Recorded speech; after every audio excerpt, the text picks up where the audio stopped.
Good morning and welcome, and thank you all very much for joining us for what will be a very interesting webinar from the team. I'll just do a quick introduction. My name is Ruth Drysdale and I'm a Senior Co-Design Project Manager at Jisc. And I have been working on several areas that are of common interest to the HEDIP team that they'll talk about in a minute. So you can see the first page on the presentation.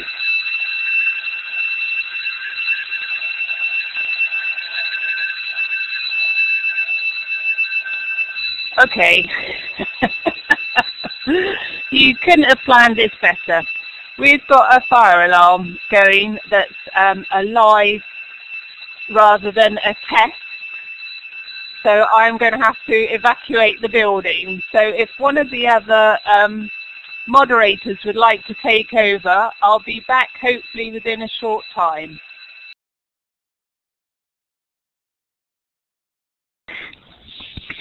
Okay, this is Adam Cooper from Cetis. I'm next on the agenda, so I'll try to move forward into the introduction to the Higher Education Data Information Improvement Programme. Can I just check that people can see the HEDIP title slide there? Give me a hands up, somebody, or a plus. Okay, super. So this is really very much a brief overview of the background to our particular project. HEDIP is a much wider set of activities. I'm not a member of the HEDIP programme, so this is my understanding of their programme, but some introduction gives us background to our project for the new subject coding scheme. The origin really goes back quite a long way, 4 years now, 2011, with the Students at the Heart of the System white paper from BIS. 4 years seems like quite a long time, but this is quite a complex area, and it's taken quite a long time to move the whole process through. You'll see there on the slide that there's a link to the HEDIP website, and they have a Jisc mail list and a Twitter account. So for more information, that's really the place to go. And they have a periodic newsletter as well, which keeps people up to date with the various projects. So one of the things that came out of this Students at the Heart of the System report was the formation of this interim regulatory partnership group and 2 projects that were looking at some of the issues around the higher education data information landscape. And this paper was produced by one of the projects, Project B. The other project, Project A, was looking at the system from the perspectives of students and providers and regulatory bodies. So it's much more of a conceptual mapping of the stakeholders in the domain, whereas this paper was really thinking about some of the mechanics around information and data. The recommendations were fourfold, ranging across a variety of areas. Point 1 here, really thinking about the whole governance aspect and how we might manage what's a very complex system. Clearly, the movement towards a common data language was seen as being an important way of allowing increased data transfers, communications, and reducing the amount of duplication there. Probably to understand that, there was a thought that we need to understand what data collections are actually being undertaken, and this exposed a huge number of data collections. And actually then some specific areas of data standards work, and the work on the replacement for JACS really derived from that specific standards activity. A little bit later, we had this report from Deloitte, and this really sets the programme HEDIP in train. And here are the 4 recommendations, which are fairly pedestrian in a way, but they really have enabled the running of the programme.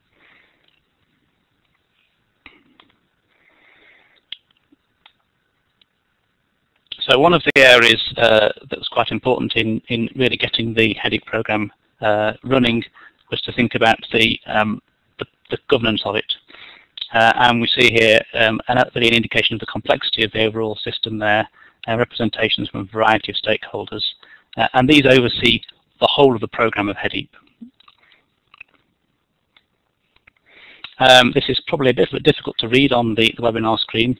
It was part of a stakeholder mapping exercise, really, So we see, for example, that there's 1,300 higher education providers there, 164 professional statutory and regulatory bodies, 17 government bodies, and this really does indicate again the complexity of the situation here. So, very quick summary of the projects. There are 4 significant projects here. We are the second one down the list, but just quickly running through them here. The first one, the Creating the Vision and Blueprint, really is looking at the long-term strategy for achieving change within this higher education data and information landscape, the stakeholders, and how change might be affected. We're going to talk about the second one, developing a replacement for the JACS system there. And then we also have another quite specific project really looking at the pathway for the adoption of the unique learn number. And then a final project here looking at data management capability in higher education. So that was a very quick run through of some of the background to the Higher Education Data Information Improvement Programme. If you need more information, the HEDIP website is the place to go. And I'd like to hand over now to colleagues to talk about our project, the JACS replacement project.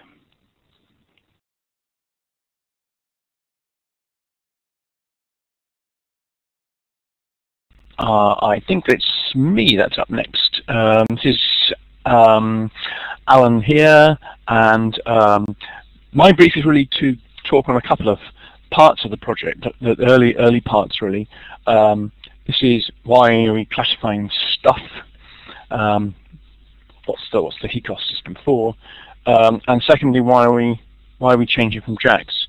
I don't want to spend a huge amount of time on this because it's really more background than looking at the actual new classification system that we've developed, and rather get onto that.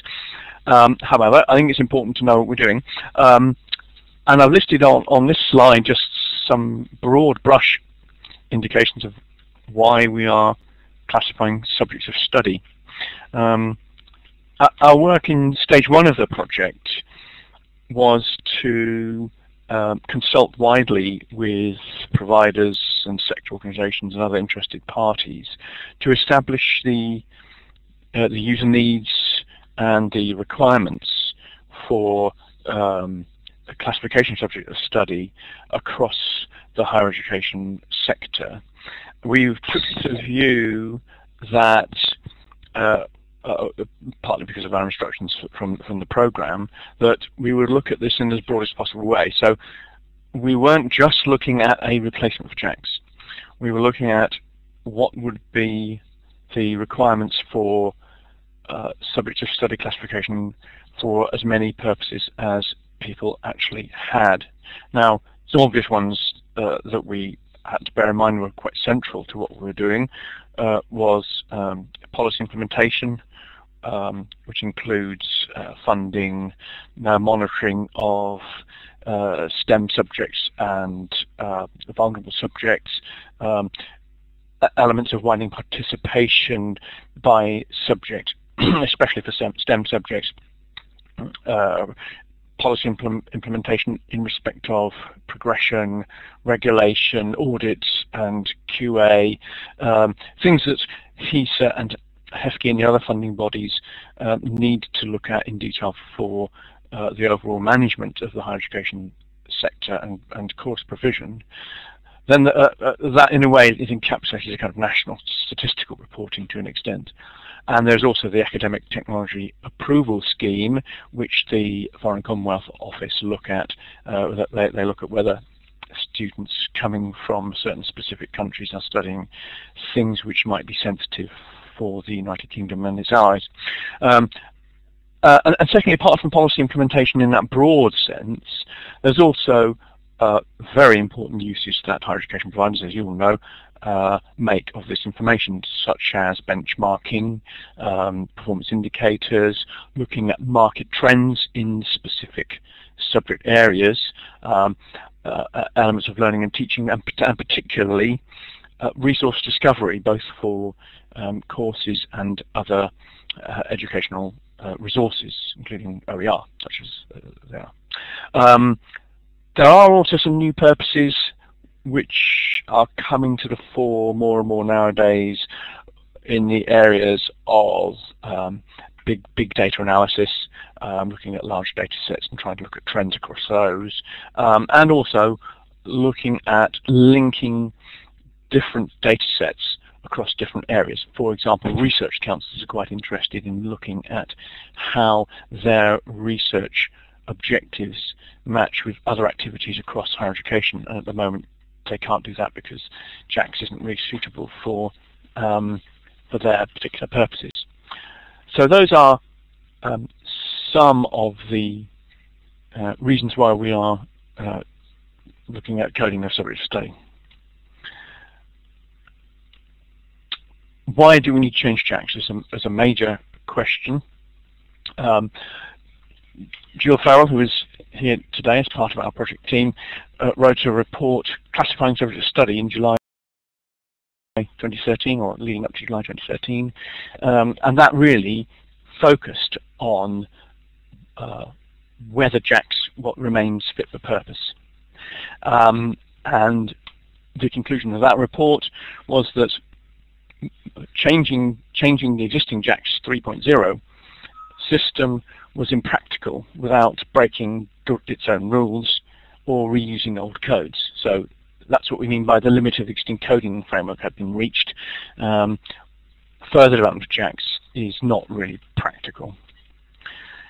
JACS, as has been noted elsewhere, is increasingly used for things it wasn't designed for. For example, it's being used for marketing, searching, a course search, and that minimal JACS coding of the subjects and using that for marketing and course search doesn't really give you the results that you'd expect to have. It's also increasingly used in other areas, for example, for coding the interests of staff, and for making comparisons across data sets when its main focus has been on usage by HEDIP and HECoS and UCAS rather than others. As I mentioned, the research councils themselves don't use JACS because it doesn't serve their particular needs for much more fine-grained approaches to subjects.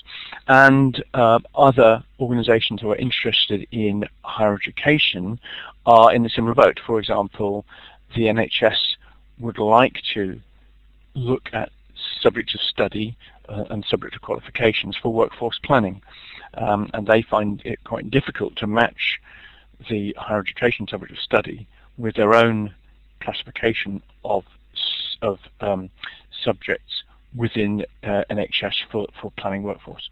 So that they are interested in that, and other PSRBs are also interested in revisions to how we in higher education classify the subjects so that it matches much more their own needs as professional and statutory bodies. There isn't a consistent understanding of JACS terms across the sector.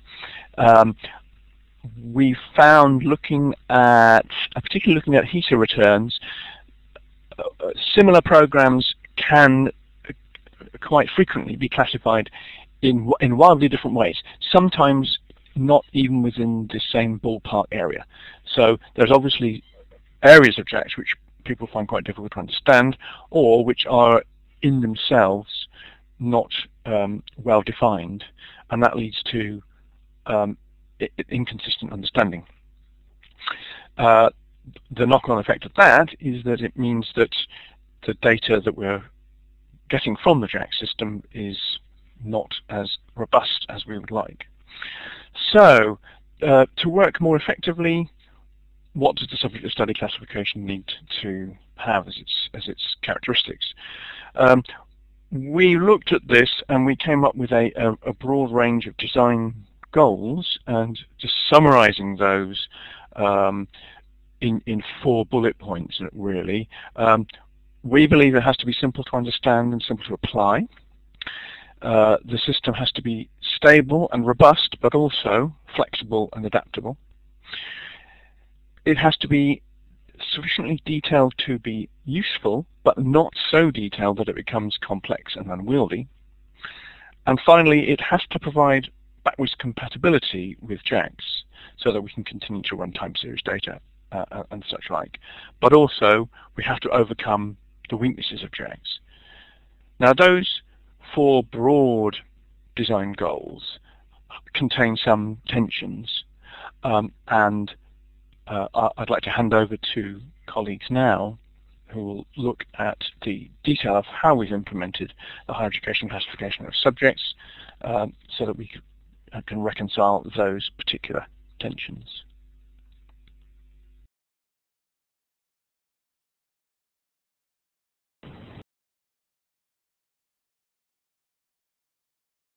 Wilbert, you're up next to talk about the difference between JACS and HECoS.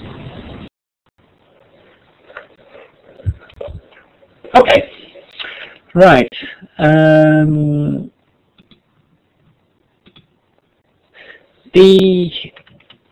That's not quite how I expected. So the main difference is, so coming out of all of the requirements that Alan just outlined were a whole number of different different recommendations, which means that HECoS has many different points with JACS 3. We're not going to go into all of those. I'm just going to outline basically the 3 most important differences, the ones that you really need to know about before you delve any deeper. And the biggest one is that JACS 3 has one hierarchy, whereas HECoS is a flat list. So what does that mean, and why is that? In JACS, biological sciences, for example, is defined as the green pyramid there. So it includes all of those subjects on the line that you can see on your screen, and biological sciences as a term in its own right. So they clearly have a clearly defined relationship, and all of the nodes, both the very general ones as well as the specific ones, are terms to classify with. HECoS doesn't have that. It's just a flat list that has no predefined relationships between the terms themselves. So if you classify something as molecular biology, then HECoS in and of itself will not say that is part of anything else. You just code to the nearest thing that describes your degree program or your module or whatever else it might be. Now, the reason for that is because different purposes mean that you need to have different groupings. So, as I said, the green one is how JACS clumps together biological sciences, but if you look at the way HEFTI defines it for its purposes, then it's subtly different. A number of different subjects are not included, and other ones that JACS wouldn't classify as biological sciences, it does. And of course, if for any particular university, the chances are that you will have a subset of any of these as an actual degree program offering. It's depending on the size of the institution, there are more or less of these courses that you can actually offer. So all of these groupings are valid, and all of these groupings serve a particular purpose. So what HECoS tries to do by not giving a hierarchy of its own is to basically say, or give an opportunity for people to define whatever they need for their purposes, but to share the same terms. So you can classify once, but then you can aggregate those classifications in as many different ways as you need for a specific purpose. That also means, of course, that, and that's by the by, that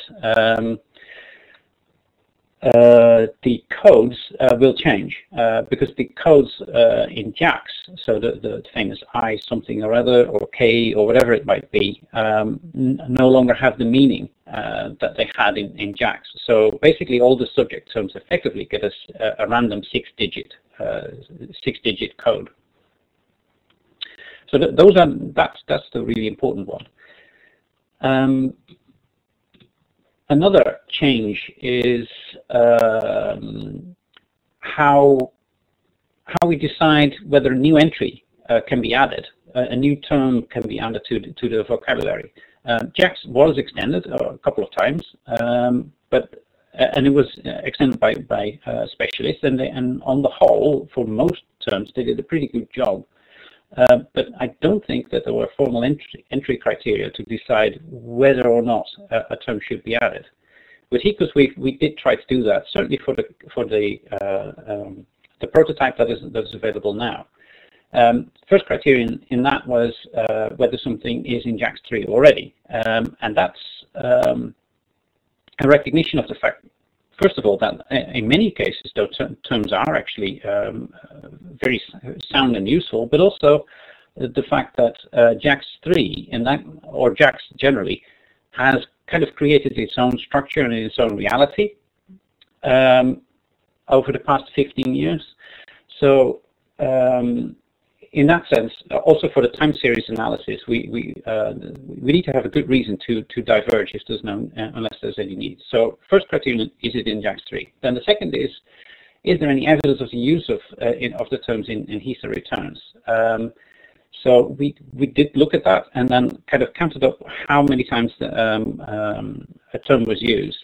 In that sense, the cutoff point we decided on was whether it occurred more than once or from at least two different institutions.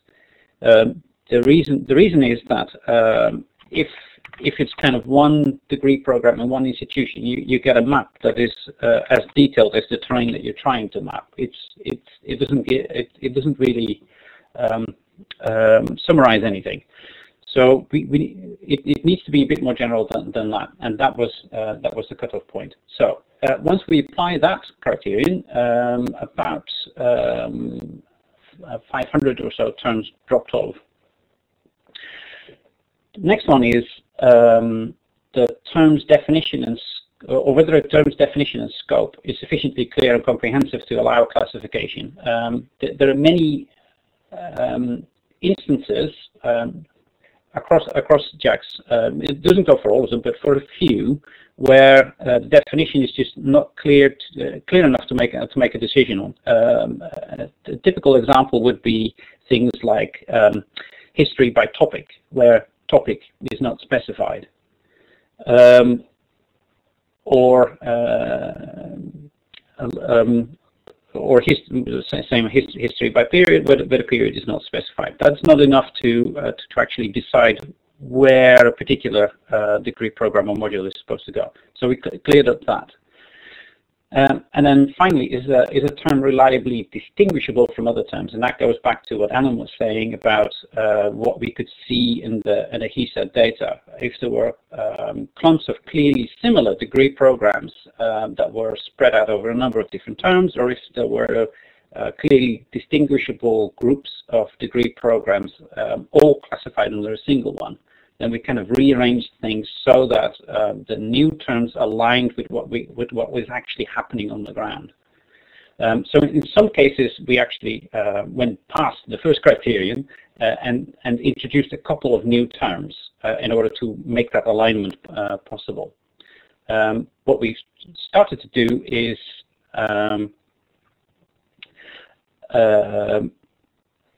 try to test those new terms for distinguishability using simple card sorting tests. As in, we presented some people with four terms, some of which were new, a number of degree programs, and then asked them to classify them to see whether we could whether the results were consistent.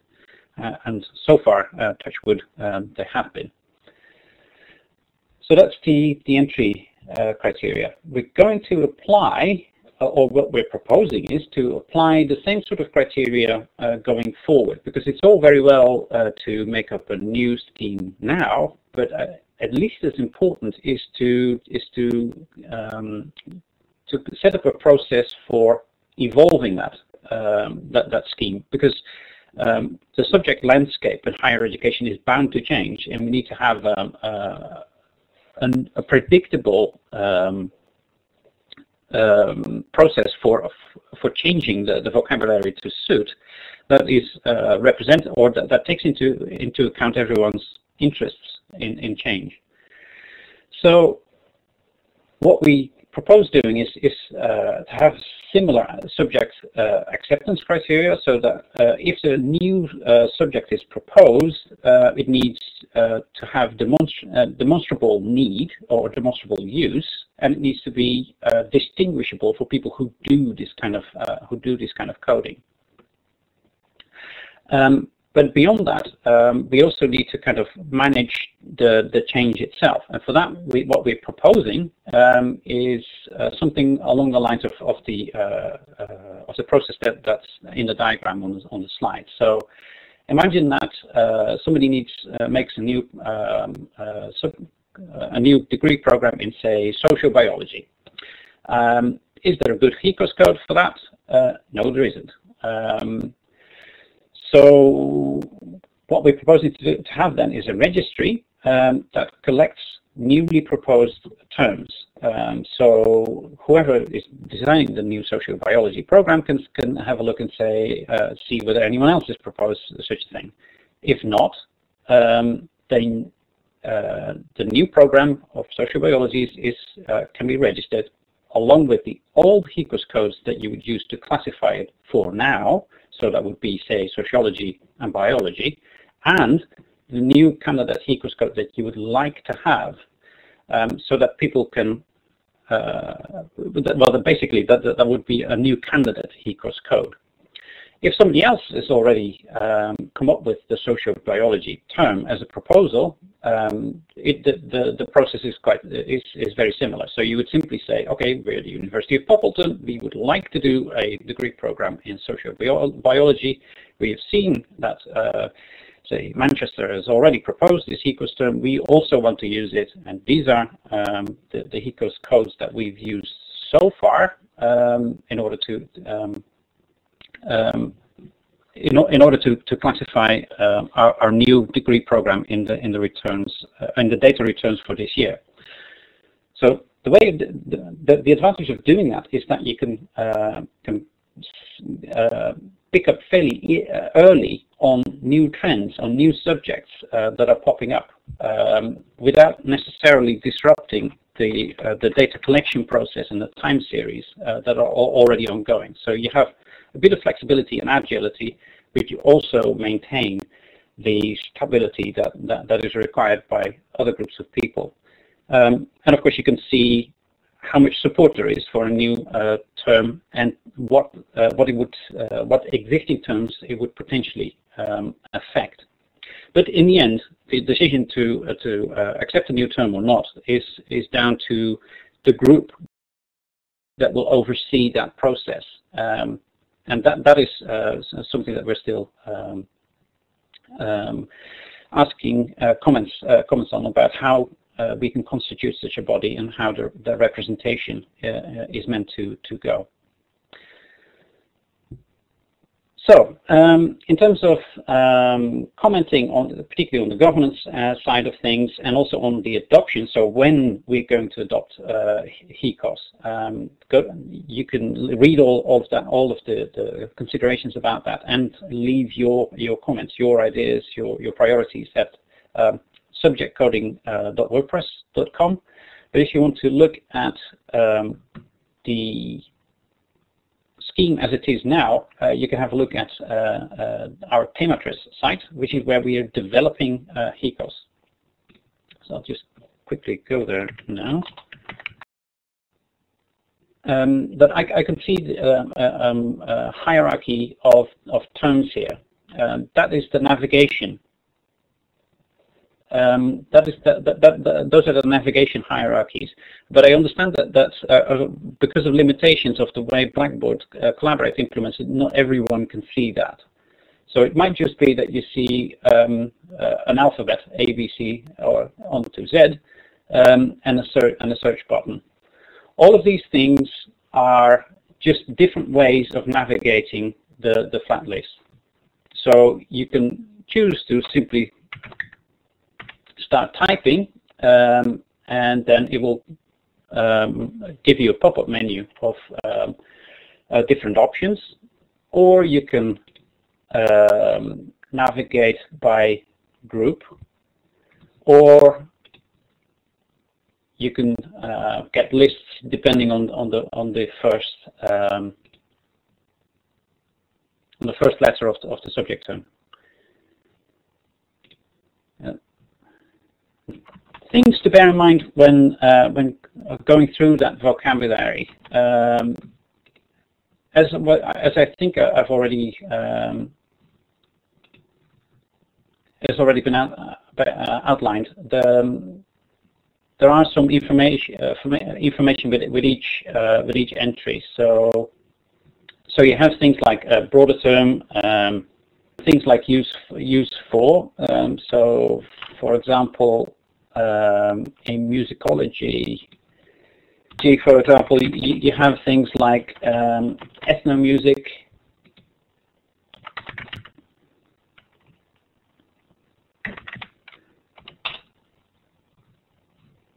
ethnomusicology or world music, which is entered as a use for term.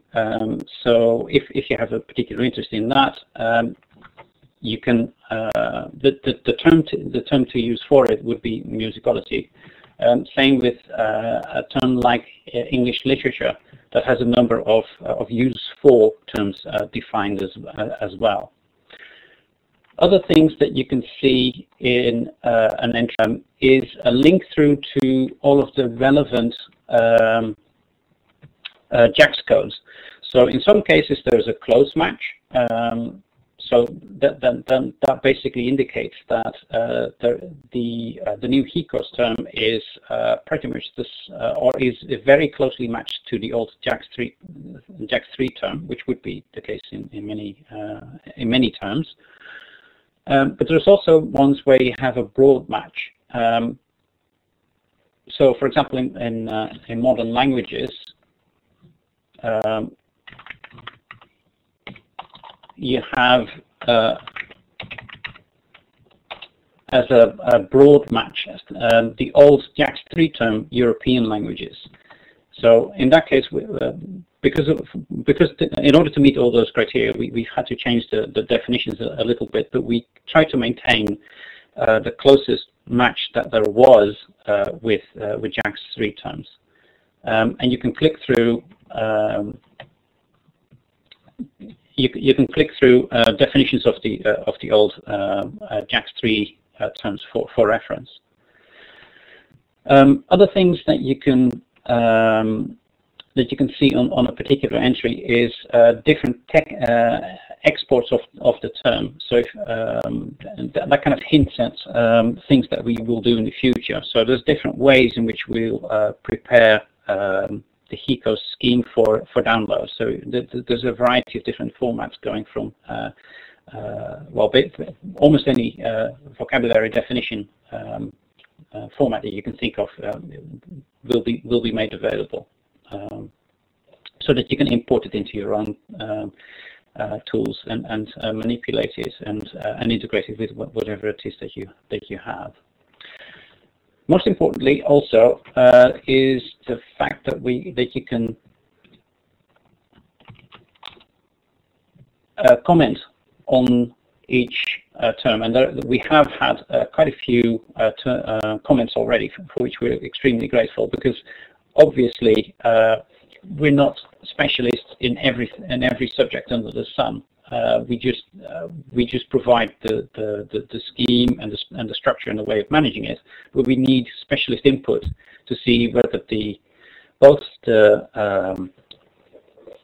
definition as well as the types of terms are correct. So we'd encourage anyone to have a look at those subjects that you're a specialist in and provide comments. So that was a quick overview of the Temperatrix website and how you can provide feedback. I'll now hand it back to Ruth for a general discussion. If I can pick up a couple of questions that came through the chat window towards the end about the aggregations that people like UCAS and HESA might make. Will these be published so that institutions can replicate them? My understanding is that that's very much the idea. I mean, it certainly is recommended that any higher education agency who has a group or who uses who will use HECoS will publish their own aggregations and exactly how they are constituted. We're also recommending that these organizations, well, first of all, make common cause wherever possible, of course. So it might be the case that there will be a single aggregation from, say, HESA and UCAS, but that remains to be seen. The other important thing is that each of those organizations explicitly states how those aggregations work and give an opportunity for the sector to comment about it. So for example, that one of the funding agencies could define biological sciences in a particular way, but then also give the sectors an opportunity to say what or to give comment about how they aggregate things and what should be in and what should be out. So that basically discussions about the consequences of coding becomes separate from the coding itself.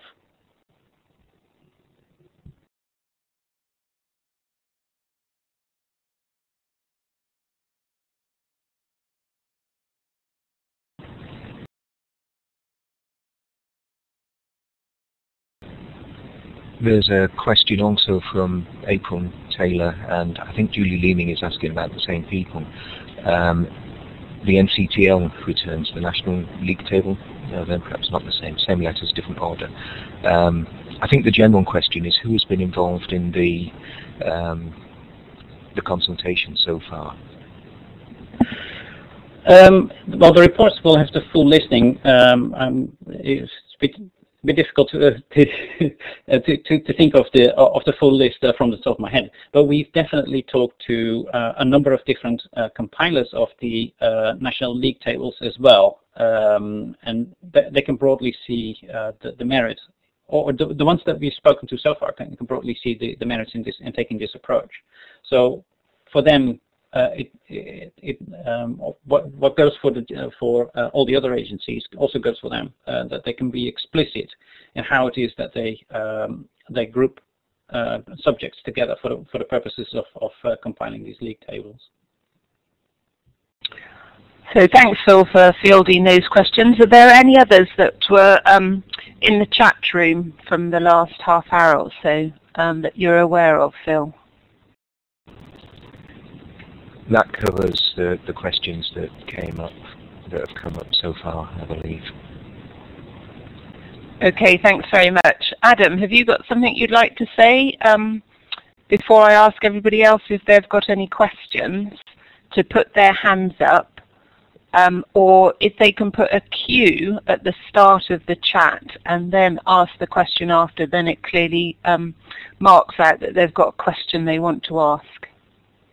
So, Adam.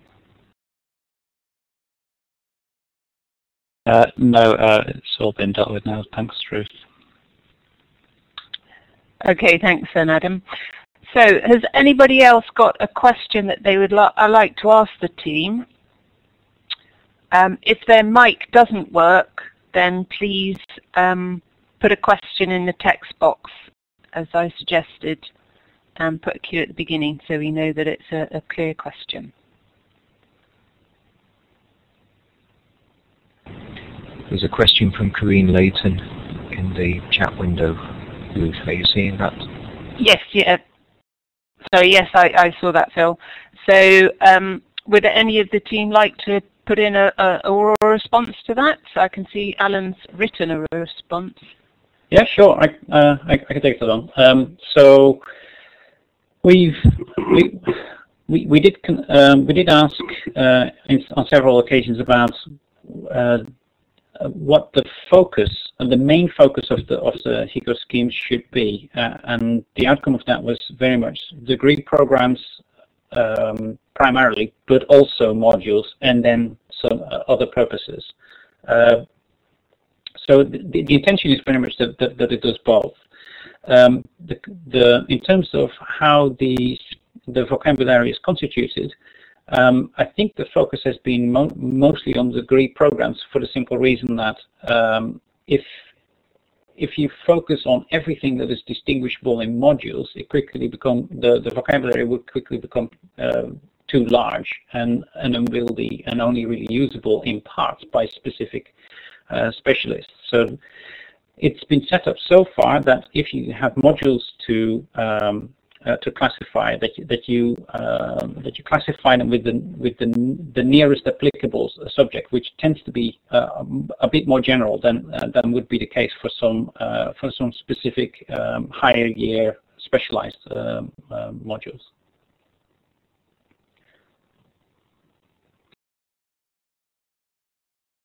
Okay, thanks, Wilbert. Right, there's a question coming from Helen Hayden. What needs to be covered by responses to the Stage 2 consultation deadline of the 29th of May? Who would like to answer that? It's Adam Cooper here, I'll take that one. The consultation of Stage 2 really is covering all of the aspects that we've published drafts on. So we've got the scheme itself, which you can access through this team address site. We have a draft adoption plan and a draft governance model. I think within those you will find various aspects. For example, the issue I see Grace Norman has asked about notification of a new code being approved is referred to at least in the governance model, and we need to deal with that in some detail there. So any input on that might be related to governance report. We've got a variety of methods people can feedback, and we're happy to accept communication by email.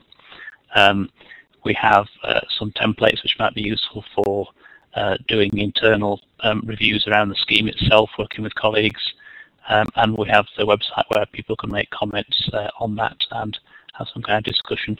We also have discussion facilities in the team address site so that can be sort of cut and thrust and sharing of views there. The deadlines for our deliverables to the program itself is the end of June for the draft scheme, and slightly later for the adoption plan and governance model. So we may be having a slightly extended period of consultation if we have some feedback slightly after May the 29th, particularly on the governance and adoption. Okay, thank you, Adam. There's a question come in from Andrew. Is there a limit on the number of codes that can be used to describe a course? Who would like to field that question? I can take that on. In principle, that's really determined by the agencies who require the data. In a sense, the vocabulary can be used depending on with however many terms you want for any given degree program. In practice, it's likely that that HESA is likely to continue with asking for 3 or 4 terms per module or degree program. Can I just pick up on that one just briefly again? It really may depend on the purpose for which the particular coding exercise, classification exercise, is being carried out. For example, if it was the intention to use HECoS for marketing and course search, for example, by UCAS or others, then that might well be a separate requirement from a HESA return, because for a HESA return, you'd want to reflect the course content without any overlap. Whereas with marketing and course search, you might want to have as many classification terms as possible so that the course shows up in as many searches as are relevant. So there, in some instances, and I would personally hope that that's relatively few, in some instances you may want to have slightly different approaches to coding. I think we're not yet convinced that using HECoS for example, for marketing for course search is a good solution, because we would like to see a situation where there's one coding exercise and a lot of reuse of just that one single coding exercise. Okay, thank you, Alan. Right, there's a question come in from the University of East Anglia. How will this relate to the cost centres? Who would like to field that from the team? Wilbert? Okay, I'll have a go.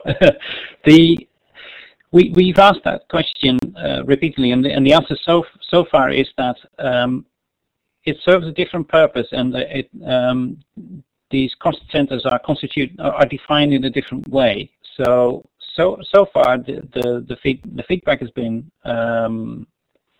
from HESA and but also the users that that is strictly speaking it's out of scope of HECoS.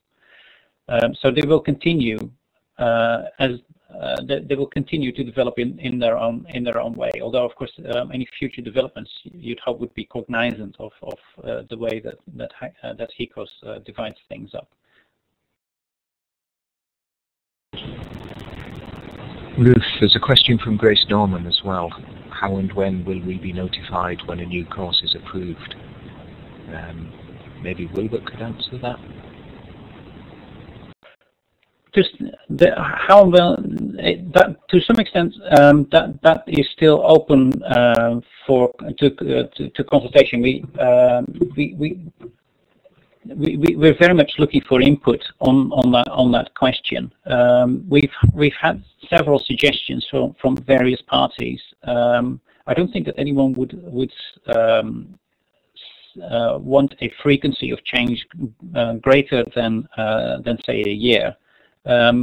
Others have talked 2-3 years. So any preferences in that regard or any steer in that regard would be very welcome. We also do envisage in the proposal so far that there will be a period of time between when a new subject is proposed, of course, but also after acceptance that it will for when it will actually be rolled out into a new data collection exercise. But in that regard, yeah, and any feedback of the pace of what would be an ideal pace of change from your point of view would be extremely useful.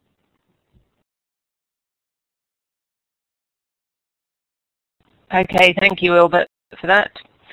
There's another question in the chat from Caroline saying, did you say that the research councils may use these? If so, will there be a mapping to UOA? Who would like to answer that question?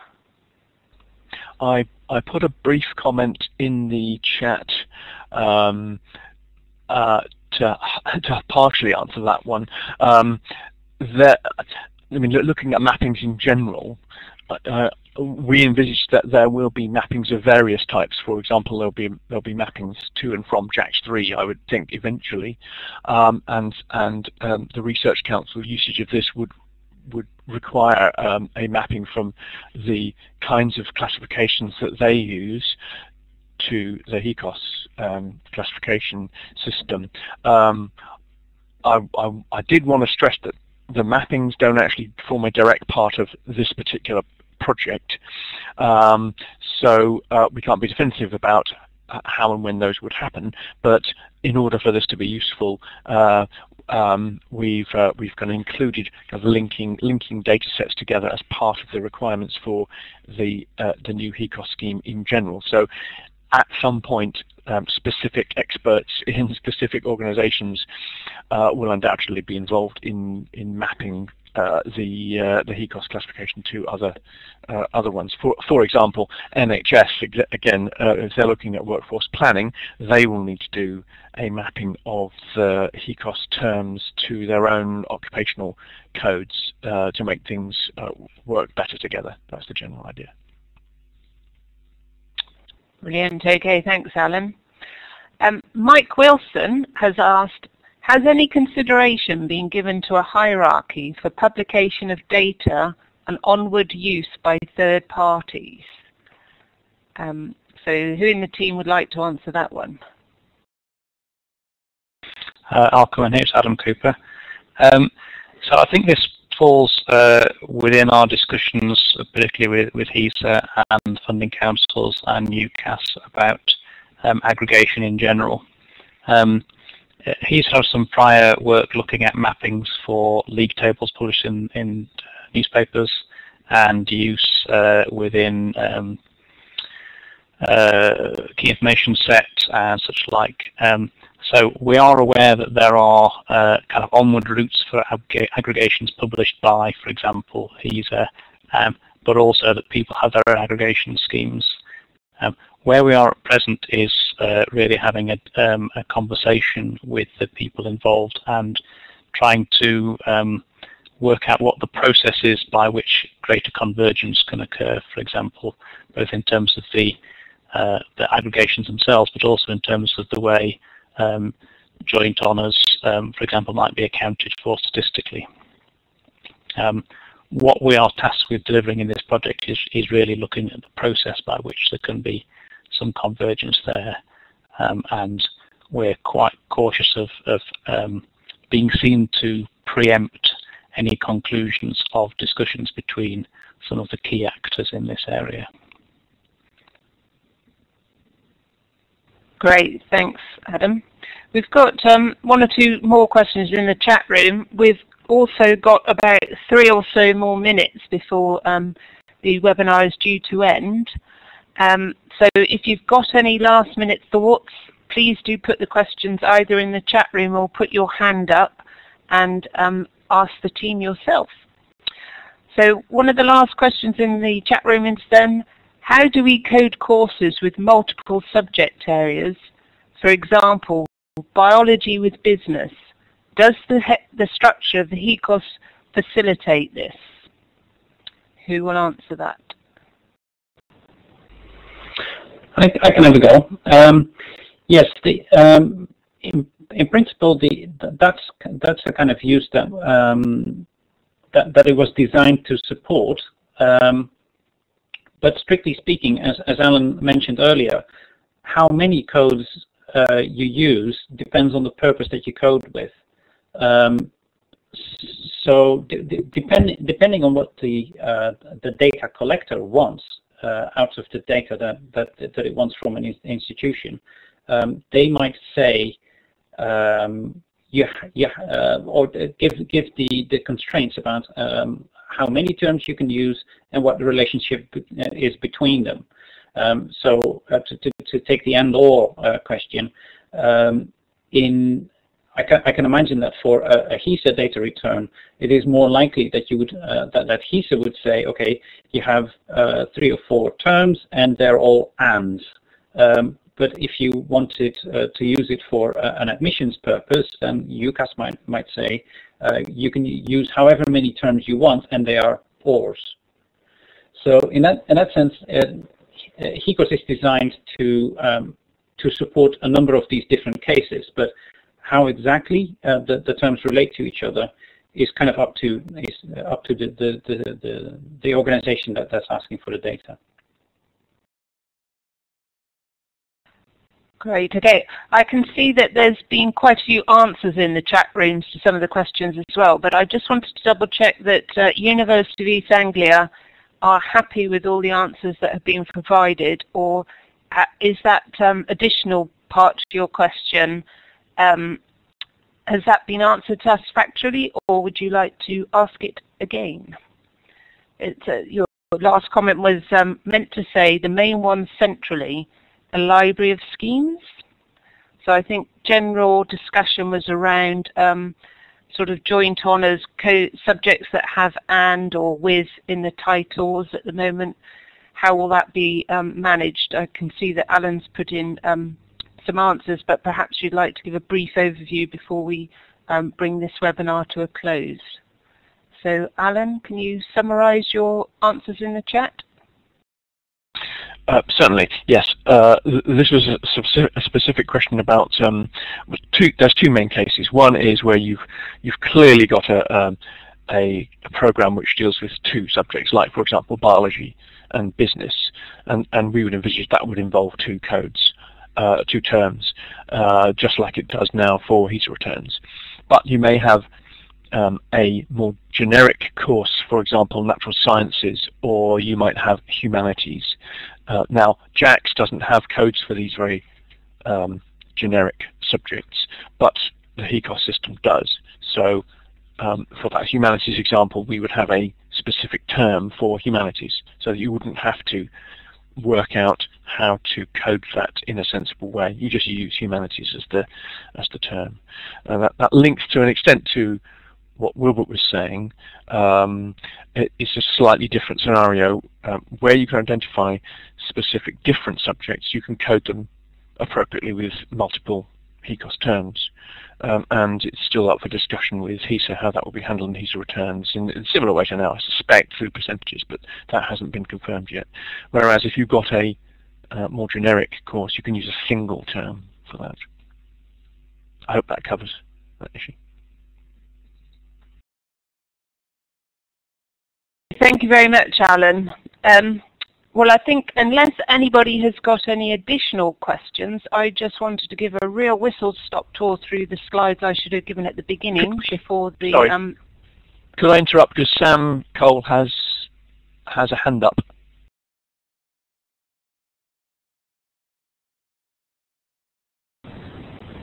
I think maybe Sam asked his question in the chat window. Does that mean that we would need to create a hierarchy of codes for each course so that the recipient could decide what level they needed? Okay, thanks, Phil. Can somebody answer that then from the team? Okay, shall I take that one on?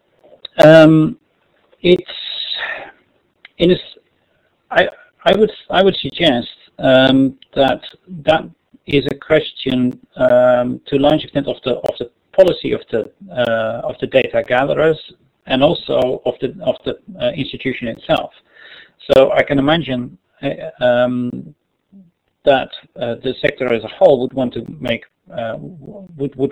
clear to the organizations doing the data gathering that they would agree as much as possible on the constraints and the relationships between the terms that they gather, so as to avoid having to do unnecessary either double coding at the institution end or multiple gatherings of very similar but different data sets on the sort of the national scale. At the end of the day, that's what the HEDIP program is meant to achieve.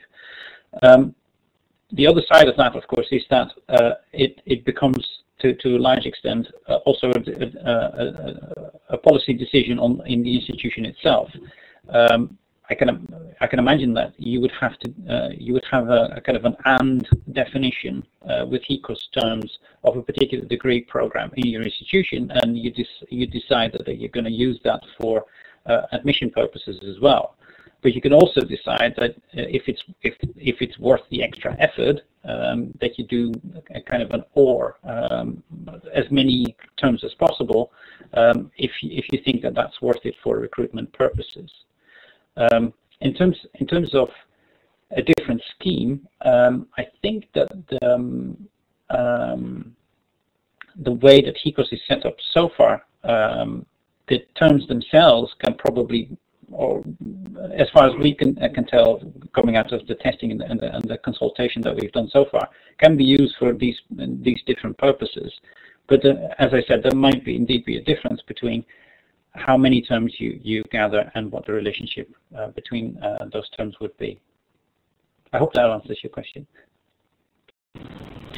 I think that the last bit of your answer there, Wilbert, also spoke a little bit to a concern that Rebecca Pickering has mentioned in the chat window. Is the issue not then that people are using JACS outside of its scope, and instead a new coding scheme for admissions or marketing or whatever should be developed as well as JACS? One size is never going to fit all, and the issue of multiple codes depending on the end user is concerning. I think what you were saying towards the end of that is that the code can remain the same for the different uses, but the way in which it's aggregated could be different, that the different hierarchies can be put on top of those codes and different relationships drawn between them depending on the use that's being made of them. Yeah, I would agree. I think there is a specific set of issues, as I said in the chat box, about the whole of this marketing core search area, and I know that over the past 20 years or so, various people have been discussing whether we can use classification systems at all in that area, and whether some form of Google search and string search approach is more appropriate in any event.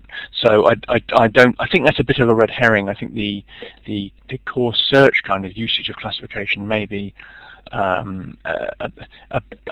bit of a difficult set of issues anyway, and isn't really related to the major requirements we have for returns for program and module subjects of study in more general sector-wide uses.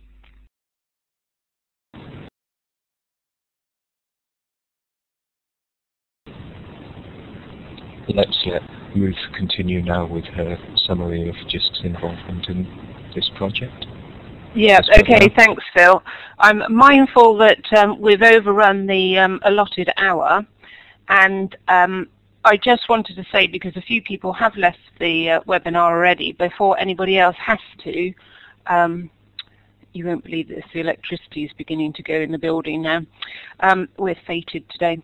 Anyway, I just wanted to say to those that are left and those that will be listening to the recording of this webinar, how grateful we are for the team for putting on all the hard work they've put into this project. It's not an easy thing to tackle, let alone achieve. So our thanks go to the team, and I think, as they have mentioned several times throughout the webinar and with all the communications that they've done with the sector to date, is that they are very keen to hear your views, your opinions, your thoughts on any issues or questions that you have about how the new system might work, especially with the governance group. I think that you've still got opportunity to feed into how you would see that working. Who would you think should be involved? So please don't assume. One of my trainers in my early days told me to assume is to make an ass of you and me. So please don't assume that somebody else will answer a question that you might have nagging at the back of your head. Please do ask the team, and they've given all the links and contacts of how to contact them. So please do that. I will just now go through the slides in case anybody's got any questions, but there is lots of information about this work on the Jisc website. Or if things aren't answered on my slides, please do email me about the Jisc involvement in this project and the work. But we are very supportive of all the HEDIP work, and this one in particular, because as you can see, we did quite a large program a few years ago where we looked at course information, and one of the first challenges behind that was what does a course actually mean? What's the definition? And Andy Yule, who was at HESA then, we commissioned him to write a report about this, and there's a link. If you click on what is a course, you'll get to the HESA report and see all the challenges and issues around just the definition of what a course is.